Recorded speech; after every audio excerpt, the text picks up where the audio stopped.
আচ্ছা, আমি আপনাকে কটা কোশ্চেন করব। আমাদের যে বর্তমান অবস্থা চলছে পশ্চিমবঙ্গে, এই যে এসআইআর হচ্ছে, মৃত ভোটাররা চলে যাচ্ছে, বাদ যাচ্ছে রোহিঙ্গা, পাকিস্তানি, বাংলাদেশিরা বাদ যাচ্ছে, তাতে আপনি কতটা খুশি? আমি খুবই খুশি যে সত্যিকারের যারা ভোটার তারাই ভোট দিক, আর যারা এখানকার লোক না, মুসলিমরা এখানে না থাকাই ভালো। আমাদের রাজত্ব, আমাদের হিন্দুদের রাজত্ব নিজেদেরাই করার ঠিক, আমরা নিজেরাই করতে চাই। আচ্ছা, আপনারা যে লক্ষ্মীর ভাণ্ডার পান, লক্ষ্মীর ভাণ্ডারে ১,৫০০ টাকা পান, আবার বিজেপি গভর্নমেন্ট বলেছে তারা আসলে তারাও ৩,০০০ টাকা ভাতা দেবে। আমার প্রশ্নটা হলো, লক্ষ্মীর ভাণ্ডার পেয়ে আপনাদের সংসারটা চলে? লক্ষ্মীর ভাণ্ডার ১,৫০০ টাকা করে কারোর কোনো সংসার চলেছে? আপনারা কি চান?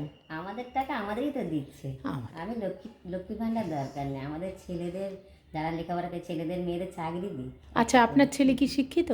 আমার ছেলে শিক্ষিত হয়েছে, মানে গ্র্যাজুয়েশন পাস করেছে, বিএ পাস করে কমপ্লিট করেছে। আপনার ছেলের বিবাহিত? হ্যাঁ, ছেলে বিবাহিত।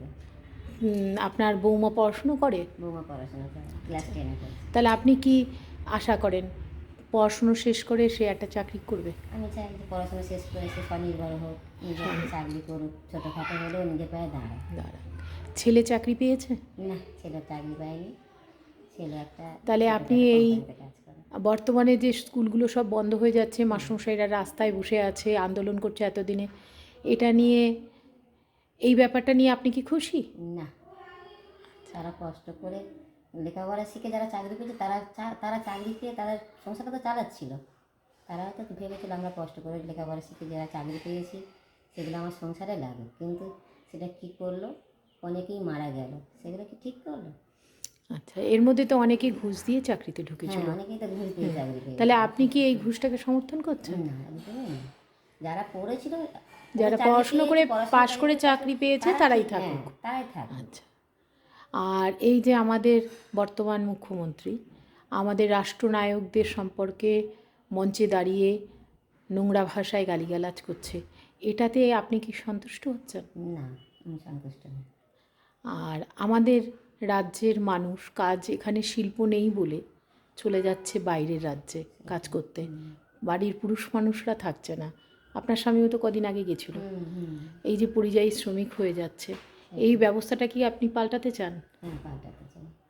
নিজের দেশেই থাকতে ওরা, বাইরে গিয়ে কেন চাকরি করবে বা কাজ করবে? তাহলে 34 বছর বামফ্রন্টের শাসন গেছে, 15 বছর বিজেপি গভর্নমেন্ট, তৃণমূলের শাসন ব্যবস্থা গেল, এবার 5 বছর কি আপনি বিজেপিকে শাসন ভার দিয়ে টেস্ট করতে চান যে বিজেপি আসলে কি হয়? বিজেপি আসলে কী হয় আমার দেখার খুবই ইচ্ছে। আর তা আমার ইচ্ছে, মানে আমার জানার ইচ্ছেও যে তৃণমূল যেভাবে চালাচ্ছে বিজেপি, আমি জানি যেটুকু বিজেপি ভালোই চালাবে, আমরাও ভালোভাবে বাঁচতে পারবো। স্বাস্থ্য ব্যবস্থায় যা অবস্থা হয়েছে, অভয়ার মৃত্যু থেকে শুরু হয়ে গেছে স্বাস্থ্য ব্যবস্থা, এটা কি আপনি সমর্থন করছেন? না, এটাকে সমর্থন করছি না। ঠিক আছে।